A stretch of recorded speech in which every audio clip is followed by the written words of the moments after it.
ನಮಸ್ಕಾರ ಎಲ್ಲರಿಗೂ. ನಾನು ನಂದ. ದಂತ ಆರೋಗ್ಯದ ಬಗ್ಗೆ ಮಾಹಿತಿಯನ್ನು ನೀಡುವ ಅಂಗಡಿ ಡೆಂಟಲ್ ಕ್ಲಿನಿಕ್ ಚಾನೆಲ್ಗೆ ನಿಮಗೆಲ್ಲರಿಗೂ ಸ್ವಾಗತ. ನಿಮ್ಮ ನಗುವನ್ನು ಸುಂದರವಾಗಿಸಲು ಮತ್ತು ಆರೋಗ್ಯಕರವಾಗಿಡಲು ಹೆಚ್ಚಿನ ಅಗತ್ಯವಾದ ಮಾಹಿತಿಗಳನ್ನು ನೀಡಲು ನಮ್ಮ ಜೊತೆ ಇದ್ದಾರೆ ರೂಟ್ ಕೆನಾಲ್ ಮತ್ತು ಇಂಪ್ಲಾಂಟ್ ಸ್ಪೆಷಲಿಸ್ಟ್ ಆದ ಡಾಕ್ಟರ್ ಕಾರ್ತಿಕ್ ಅಂಗಡಿ.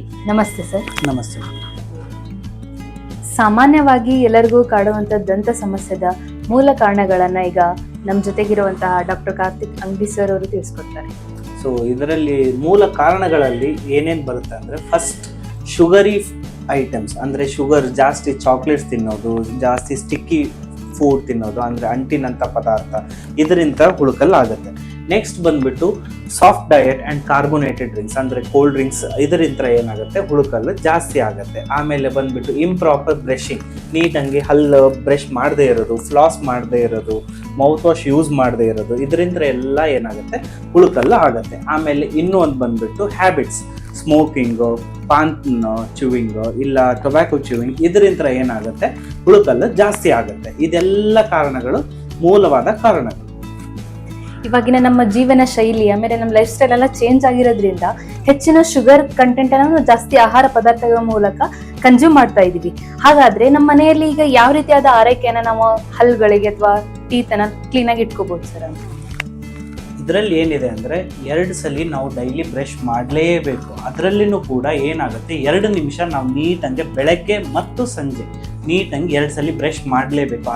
ಅದನ್ನು ನಾವು ಫ್ಲೋರೈಡ್ ಕಂಟೆಂಟ್ ಇರೋ ಟೂತ್ ಪೇಸ್ಟ್ ಅಂತ ಬ್ರಷ್ ಮಾಡಬೇಕು. ಅದ್ರ ಜೊತೆ ಫ್ಲಾಸ್ ಮಾಡಬೇಕು. ಆಮೇಲೆ ಶುಗರಿ ಡಯಟ್ ಏನಿರೋದು ಇದೆಯಲ್ಲ ಅದನ್ನು ಸ್ವಲ್ಪ ಅವಾಯ್ಡ್ ಮಾಡಬೇಕು. ಸ್ಟಿಕ್ಕಿ ಫುಡ್ ಅನ್ನೋದೇನಿದೆಯಲ್ಲ ಅದನ್ನು ಅವಾಯ್ಡ್ ಮಾಡಬೇಕು.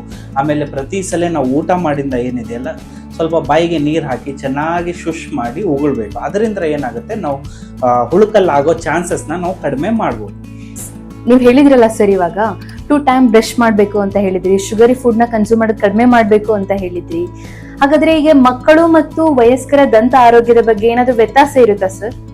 ಸೊ ಮಕ್ಕಳಲ್ಲಿ ಏನಿದೆ ಅಂದ್ರೆ, ಎಲ್ಲ ಪೇರೆಂಟ್ಸ್ ಅನ್ಕೊಳ್ಳೋದೇನಂದ್ರೆ ಇದು ಹಾಲಲ್ಲೂ ಬಿದ್ದು ಹೋಗ್ಬಿಡುತ್ತೆ, ಇದನ್ನ ಮೇಂಟೈನ್ ಮಾಡಲಿಲ್ಲ ಅಂದ್ರೂ ನಡೆಯುತ್ತೆ. ಬಟ್ ಇದೇನಿದೆಯಲ್ಲ ಇದು ತಪ್ಪು ಭಾವನೆಗಳು.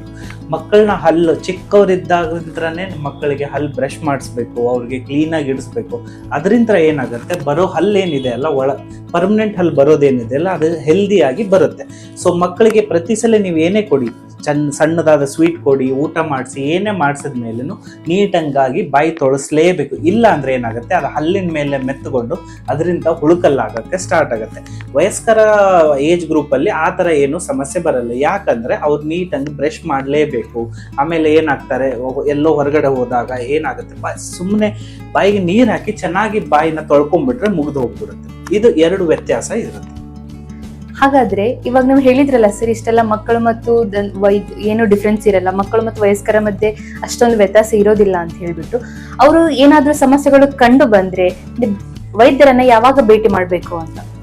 ಮಕ್ಕಳಲ್ಲಿ ಏನಿದೆ ಅಂದ್ರೆ, ಯಾವಾಗ್ಲೂ ಹುಳುಕಲ್ಲಿಂತ್ರ ಏನಾಗುತ್ತೆ, ಊತ ಬರುತ್ತೆ, ಹಲ್ಲು ಅಳಗಾಡಕ್ ಸ್ಟಾರ್ಟ್ ಆಗುತ್ತೆ. ಆ ಸಮಯದಲ್ಲಿ ವಿಸಿಟ್ ಮಾಡಲೇಬೇಕು. ಅದನ್ನ ಬಿಟ್ಟು ಎವ್ರಿ 6 months ಒನ್ಸ್ ಡೆಂಟಿಸ್ಟ್ನ ವಿಸಿಟ್ ಮಾಡಲೇಬೇಕು. ಚೆನ್ನಾಗಿರ್ಲಿ ಇಲ್ಲದೆ ಇರಲಿ, ಕ್ಲೀನಿಂಗ್ ಆಗಲಿ, ಓರಲ್ ಹೆಲ್ತ್ ಬಗ್ಗೆ ಎಜುಕೇಷನ್ ಆಗಲಿ, ಈ ಥರ ಹೋದಾಗ ನಾವು ಡೆಂಟಿಸ್ಟ್ ಎಜುಕೇಟ್ ಮಾಡೇ ಮಾಡ್ತೀವಿ.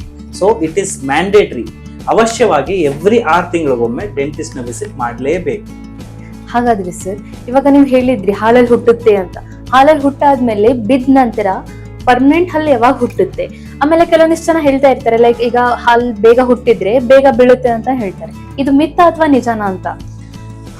ಹಲ್ಲು ಬಿದ್ದ ಮೇಲೆ ಪರ್ಮನೆಂಟ್ ಹಲ್ಲು ಅನ್ನೋದು ಏನಿದೆಯಲ್ಲ 6 ವರ್ಷದಿಂದ ಸ್ಟಾರ್ಟ್ ಆಗುತ್ತೆ. 6 ವರ್ಷದಿಂದ 12-13 ವರ್ಷವರೆಗೂ ಹೋಗುತ್ತೆ. ಒಮ್ಮೊಮ್ಮೆ ಏನಾಗುತ್ತೆ ಅಂದರೆ ಹಾಲಲ್ಲೂ ಬೀಳೋದೇ ಇಲ್ಲ. ಆ ಸಂದರ್ಭದಲ್ಲಿ ಹೋಗಿ ನಾವು ಡೆಂಟಿಸ್ಟ್ನ ಮೀಟ್ ಮಾಡಲೇಬೇಕಾಗತ್ತೆ. ಅವಾಗ ಏನು ಮಾಡ್ತಾರೆ ಡೆಂಟಿಸ್ಟ್ ಅಂದರೆ, ಆ ಹಲ್ಲು ತೆಗಿತಾರೆ. ಇಲ್ಲ ಅಂದರೆ ಆ ಹಲ್ಲು ಒಳಗಡೆ ಪರ್ಮನೆಂಟ್ ಹಲ್ಲು ಬರೋಕ್ಕೆ ಜಾಗ ಮಾಡಿ ಕೊಡ್ತೇವೆ ನಾವು.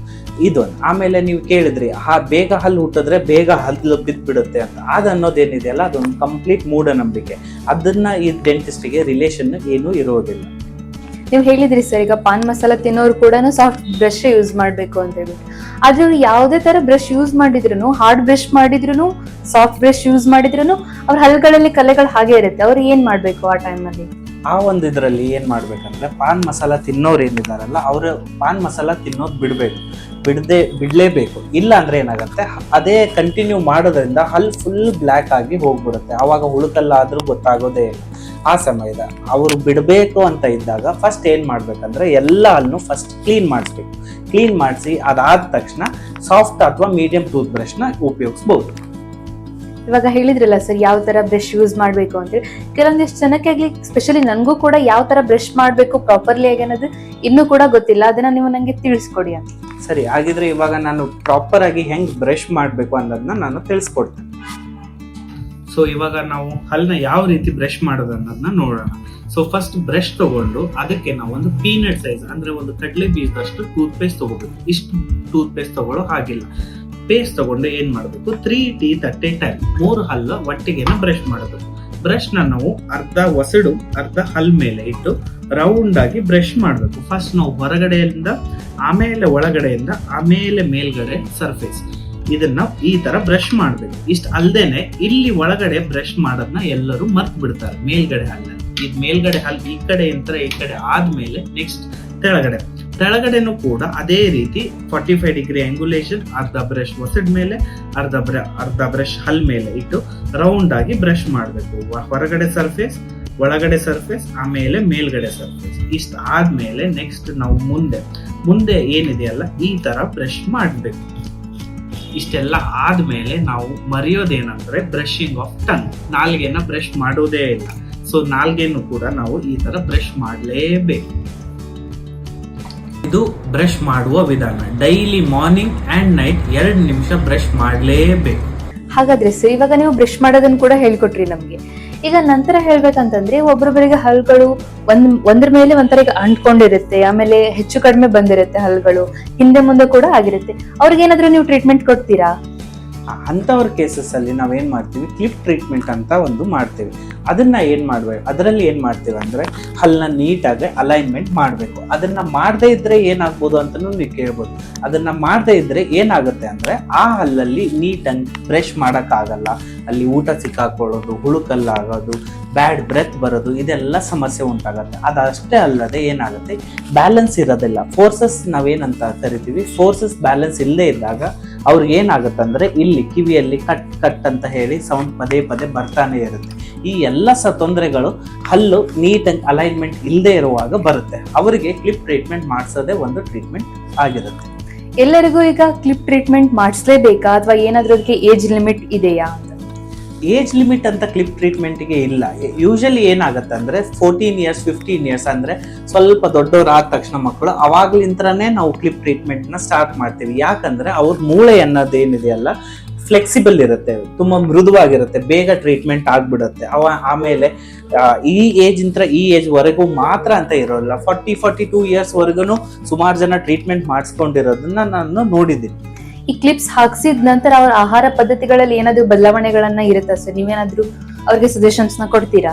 ಕ್ಲಿಪ್ ಹಾಕದ್ಮೇಲೆ ಅನ್ನೋದೇನಿರುತ್ತಲ್ಲ ಅವಾಗ ಅವರು ಒಂದ್ ಸ್ವಲ್ಪ ಸಾಫ್ಟ್ ಡಯಟ್ ಅಲ್ಲೇ ಇರಬೇಕು. ಮೆತ್ತನ್ನು ಮೃದುವಾದದ್ದು ಊಟ ಮಾಡ್ತಾ ಇರ್ಬೇಕು. ಗಟ್ಟಿ ಪದಾರ್ಥ, ಆಮೇಲೆ ಈ ತರ ಚಿಪ್ಸ್ ಅನ್ನೋದು, ಆಮೇಲೆ ಕಬ್ಬು ಕಡಿಯೋದು, ಈ ತರ ಹಾರ್ಡ್ ಫುಡ್ ಇರೋದು, ಅದನ್ನ ಎಲ್ಲ ಅವಾಯ್ಡ್ ಮಾಡ್ಬೇಕು. ಅದನ್ನ ಮಾಡೋದ್ರಿಂದ ಏನಾಗುತ್ತೆ ಅಂದ್ರೆ ನೀಟಾಗಿ ಮೇಂಟೈನ್ ಆಗುತ್ತೆ. ಇಲ್ಲ ಅಂದ್ರೆ ಏನಾಗುತ್ತೆ, ಇಲ್ಲಿ ಕ್ಲಿಪ್ ಮುರಿಯುತ್ತೆ, ಇಲ್ಲ ಅಲ್ಲಿ ಕ್ಲಿಪ್ ಮುರಿಯುತ್ತೆ. ಅವಾಗ ಏನಾಗುತ್ತೆ, ಟ್ರೀಟ್ಮೆಂಟ್ ಅನ್ನೋದೇನಿದೆ ಇಲ್ಲ ಡಿಲೇ ಆಗ್ತಾ ಹೋಗುತ್ತೆ. ಡಿಲೇ ಆದಂಗೆ ಏನಾಗುತ್ತೆ, ಒಬ್ಬೊಬ್ರು ಏನ್ ಹೇಳ್ತಾರೆ, ಸರ್ ನೀವು 1.5 ವರ್ಷ 2 ವರ್ಷ ಅಂತ ಹೇಳಿದ್ರಿ ಸರ್ ಟ್ರೀಟ್ಮೆಂಟ್, ಇವಾಗ ನೋಡಿದ್ರೆ 3 ವರ್ಷ ಆಗ್ತಾ ಇದೆ. ಅದು ಯಾಕೆ ಆಗ್ತಾ ಇದೆ ಅಂದ್ರೆ ಪೇಷಂಟ್ ಕರೆಕ್ಟ್ ಆಗಿ ಮೇಂಟೈನ್ ಮಾಡಿರಲ್ಲ. ಅವಾಗ ಏನಾಗುತ್ತೆ ಅಂದ್ರೆ ಟ್ರೀಟ್ಮೆಂಟ್ ಬೇಗ ಆಗಲ್ಲ. ಆ ಸಂದರ್ಭದಲ್ಲಿ ಏನ್ ಮಾಡ್ಬೇಕಂದ್ರೆ ಮೇಂಟೈನ್ ಮಾಡಲೇಬೇಕು. ಕೊನೆಯದಾಗಿ ಸರ್ ನೀವು ಓವರ್ ಆಲ್ ಆಗಿ ವೀಕ್ಷಕರಿಗೆ ಡೆಂಟಲ್ ಕೇರ್ ಮಾಡೋದನ್ನ ತಿಳಿಸ್ಕೊಡಿ.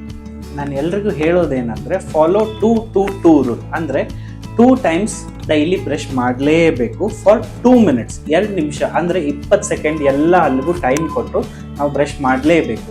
ಆಮೇಲೆ 3rd 2 comes for 2 times we have to visit a dentist. ಅಂದ್ರೆ ವರ್ಷದಲ್ಲಿ 2 ಸಲ ಡೆಂಟಿಸ್ಟ್ ವಿಸಿಟ್ ಮಾಡಲೇಬೇಕು. ಇದಕ್ಕೆ ನಾವು 2-2-2 ರೂಲ್ ಅಂತ ಕರಿತೀವಿ. ಧನ್ಯವಾದಗಳು ಸರ್, ನೀವು ಇಷ್ಟೊತ್ತು ಮಟ್ಟ ಇನ್ಫಾರ್ಮೇಶನ್ ಕೊಟ್ಟಿದ್ದಕ್ಕೆ. ಇದುವರೆಗೆ ಮಾಹಿತಿ ಕೊಟ್ಟಿದ್ದಕ್ಕಾಗಿ ಧನ್ಯವಾದಗಳು ಸರ್. ನಿಮಗೆ ಏನಾದರೂ ಪ್ರಶ್ನೆಗಳನ್ನ ಕೇಳೋದಾಗಿದ್ರೆ ಕಮೆಂಟ್ ಬಾಕ್ಸ್ ಅಲ್ಲಿ ತಿಳಿಸಿ, ಅದನ್ನು ಉತ್ತರಿಸುವುದು ನಮ್ಮ ಜವಾಬ್ದಾರಿ ಅಂತ ಹೇಳುತ್ತಾ ಇಲ್ಲಿವರೆಗೆ ನೋಡಿದ್ದಕ್ಕಾಗಿ ತುಂಬಾ ಧನ್ಯವಾದಗಳು. ಲೈಕ್, ಶೇರ್, ಸಬ್ಸ್ಕ್ರೈಬ್ ಮಾಡೋದನ್ನ ಮಾತ್ರ ಮರಿಬೇಡಿ. Thank you.